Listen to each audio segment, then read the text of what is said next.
पाठ 8 बीजीय व्यंजक और उन पर आधारित संक्रियाएं, प्रश्न संग्रह 34। प्रश्न संग्रह 33 में हमने जोड़ने की संक्रिया की थी। अब यहाँ पर हमें घटाना है। अब घटाने के लिए हम क्षैतिज विधि का उपयोग करते हैं। तो इस व्यंजक में से ये व्यंजक हमको घटाना है। तो 4xy पहला जो व्यंजक है वो जैसे दिया है वैसे ही लिखेंगे, यानी कि 4xy घटा 9z। अब घटाना है तो यहाँ पर घटा का चिन्ह आएगा, और जब घटा का चिन्ह आता है तो ये दूसरे कोष्टक के सारे चिन्ह जो है वो बदल जाते हैं। जैसे अब यहाँ पर घटा 3xy, यहाँ पे घटा का चिन्ह है तो यहाँ पे जमा हो जाएगा, जमा 16z। तो अब उसके बाद दूसरा स्टेप जो है वो है सजातीय पद एक साथ लाना है। सजातीय पद ये देखिए, ये 4xy और 3xy ये दोनों सजातीय पद हैं, और 9z और 16z सजातीय पद हैं। तो हमको 9z और 16z को साथ में लाना है, और 4xy और 3xy को साथ में लाना है। तो पहले 4xy घटा, यहाँ पे घटा का चिन्ह है 3xy के पहले, तो 4xy घटा 3xy। अब 9z और 16z को लाना है। xy एक साथ लेकर आ गए, अब z वालों को लाना है। तो घटा 9z और जमा 16z।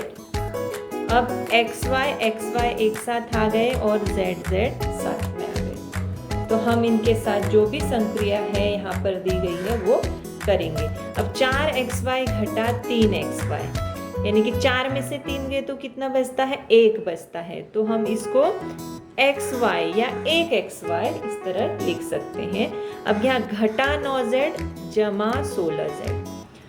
तो यहाँ पर घटा और जमा जो है वो होता है घटा, यानी कि 16 में से हमको 9 घटा करना है। तो 16 में से 9 घटा करना है, लेकिन चिन्ह जो है वो बड़ी संख्या के पहले का लगाना है। तो बड़ी संख्या के पहले कौन सा चिन्ह है? जमा। अब 16 में से 9 गए तो कितने बचते हैं? 7। तो 7z। इस तरह से हमें। दूसरा सवाल है हमारा 5x जमा 4y जमा 7z, और दूसरा व्यंजक है x जमा 2y जमा 3z। अब इस व्यंजक में से ये व्यंजक घटाना है। तो पहले ये लिखते हैं, पहला व्यंजक जैसा दिया है वैसे ही लिखने का। 5x जमा 4y जमा 7z। अब यहाँ घटाना है तो घटा का चिन्ह घटा x, यहाँ जमा का चिन्ह है तो क्या हो जाएगा? घटा 2y, यहाँ जमा है तो क्या हो जाएगा? घटा 3z। अब सजातीय पद एक साथ लाने हैं। x तो 5x घटा x। अब y वाले लेकर आना है। ये y जमा 4y घटा 2y। उसके बाद z वाले लाने हैं, जमा 7z और घटा 3z। अभी ये x वाले, y वाले और z वाले तीनों हमने एक साथ लेकर आए हैं। अब उसके साथ संक्रिया करनी है। 5x घटा x, यानी कि 5 में से 1 गए, x अर्थात 1x। 5x में से 1x गए तो बचता है 4x। अब यहाँ जमा और घटा, जमा 4 घटा 2, जमा घटा घटा होता है, यानी कि 4 में से 2 गए तो कितना बचेगा? 2 बचेगा। और चिन्ह बड़ी संख्या के पहले का, तो बड़ी संख्या के पहले कौन सा चिन्ह है? जमा 2y जमा 7z और 3 घटा 3z। तो जमा घटा होता है घटा, और चिन्ह बड़ी संख्या के पहले का आता है। तो 7 में से 3 गए तो 4z। तीसरा सवाल दिया है 14x का वर्ग जमा 8xy जमा 3y का वर्ग। दूसरे कोष्टक में है 26x का वर्ग घटा 8xy घटा 17y का वर्ग। तो पहला जो व्यंजक है वो जैसे दिया है वैसे ही लिखना है, यानी कि 14x का वर्ग जमा 8xy जमा 3y का वर्ग। अब दूसरे व्यंजक को घटाना है तो यहाँ पर घटा का चिन्ह, 26x का वर्ग, यहाँ घटा का चिन्ह है तो जमा 8xy जमा, यहाँ घटा है तो जमा 17y का वर्ग। यदि हम घटाने की संक्रिया करते हैं तभी हमें दूसरे कोष्टक के सारे चिन्ह बदलने पड़ेंगे। यदि जमा की संक्रिया करते हैं तो दूसरे कोष्टक के चिन्ह नहीं बदलते हैं। जमा की संक्रिया हमने पिछले प्रश्न संग्रह में ऊर्ध्वाधर विधि से की थी। अगर क्षैतिज विधि से करनी है तो इसी तरह से कर सकते हैं, लेकिन जो दूसरा कोष्टक है उसके चिन्ह बदलेंगे नहीं। ये चिन्ह कब बदलते हैं? जब हमें घटाना होता है। तो अब देखते हैं अब क्या है अगला स्टेप, सजातीय पद। तो x वर्ग, ये x वर्ग 14x वर्ग और 26x वर्ग, तो बराबर में क्या करूंगी 14x वर्ग घटा 26x वर्ग। x वर्ग वाले एक साथ आ गए। अब दूसरा है xy, तो जमा 8xy और जमा 8xy, तो जमा 8xy जमा 8xy। फिर तीसरा है पद क्या, 3y का वर्ग, 3y का वर्ग जमा 17y का वर्ग।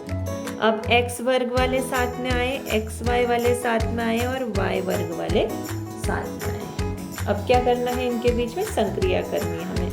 14 और 26 यानी जमा 24 घटा 26, यानी कि 26 में से 14 गए तो कितने बचेंगे, 6 में से 4 गए तो 2 बचे और 2 में से 1 गए तो कितने बचे, 1, यानी कि कितना आएगा, 26 में से 14 गए तो 12।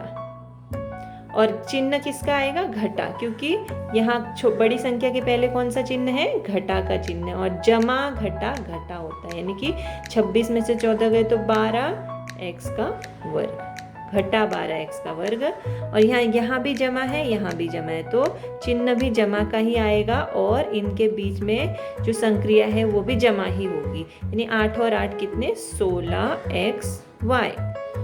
उसके बाद तीसरा जो है यहाँ जमा जमा, तो चिन्ह भी जमा ही आएगा और 17 और 3 कितना, 20y का वर्ग। तो इस तरह से ये तीसरा सवाल हो गया। अब अगला सवाल देखते हैं।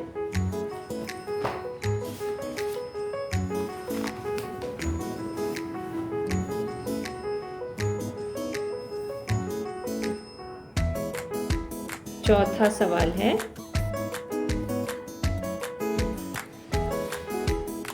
चौथा सवाल है 6x का वर्ग जमा 7xy जमा 16y का वर्ग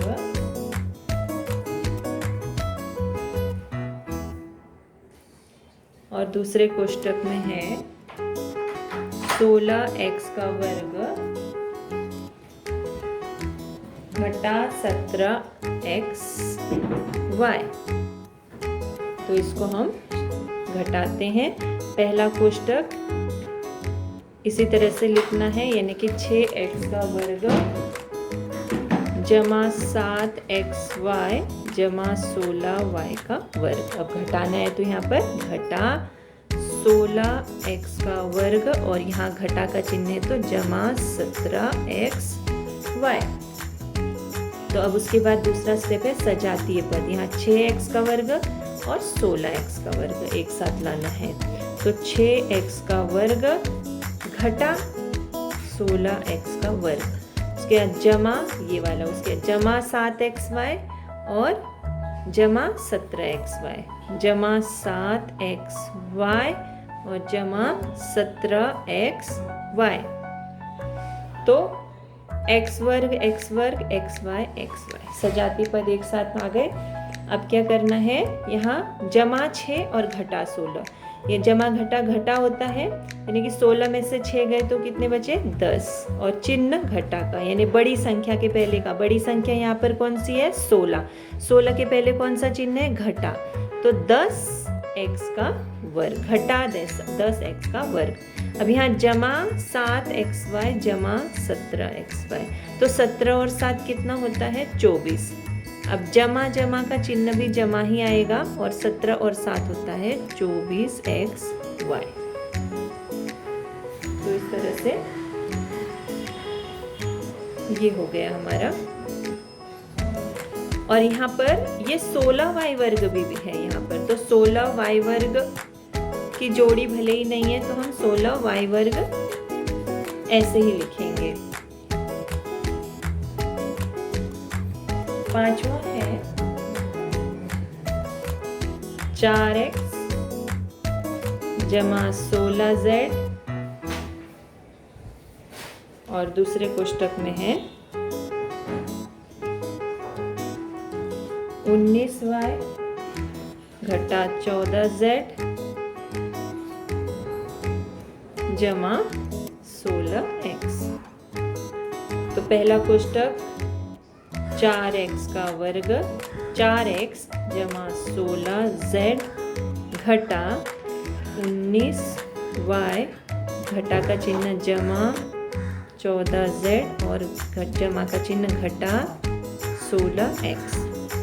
अब 4x और 16x ये दोनों सजातीय पद है, दोनों को एक साथ लाएंगे बराबर 4x घटा 16x।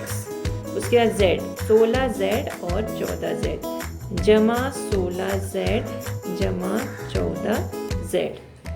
फिर तीसरा है घटा 19y। अब 19y के साथ कोई दूसरी जोड़ी नहीं है तो उसको ऐसे ही अकेले लिखेंगे हम यहाँ पर। तो यहाँ पर 4x और 16x 16z और 14z और ये 19y, इस तरह से जोड़ी बन गई है। तो 4 और 16 यहाँ जमा घटा होता है घटा, यानी 16 में से 4 गए तो कितने 12x, चिन्ह बड़ी संख्या के पहले का यानी कि घटा का। फिर यहाँ भी जमा का चिन्ह है, यहाँ भी जमा का चिन्ह है, तो यहाँ पर भी जमा का ही चिन्ह आएगा और इन दोनों को जोड़ेंगे तो 30z। 16 और 14 कितने होते हैं 30z और घटा 19y। तो इस तरह से ये हमारा प्रश्न संग्रह 34 पूरा हो गया।